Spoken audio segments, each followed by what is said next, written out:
Hey everyone, this is Tim from Your Sex Tech. Today in this video, I'm going to show you how to turn on or off your PlayStation 5 Pro easy with just the manual button. So over here, you can see there's a small button. All you have to do is press this in, and it's going to go ahead and turn on your PlayStation 5.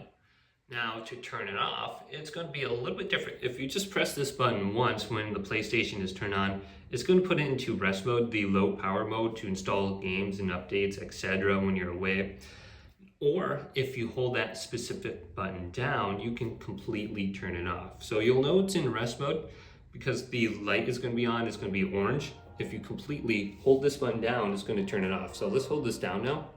So I'm holding it down, and you might hear a beep on your regular PlayStation 5.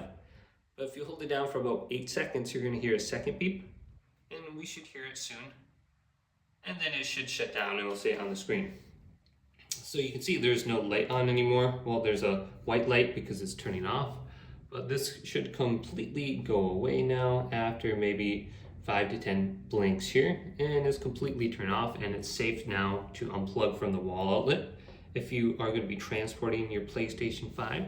So hopefully this quick little video did indeed help you out. If it did, leave it a big thumbs up and subscribe to my channel down below for more tech out videos coming up next on Your Six Tech.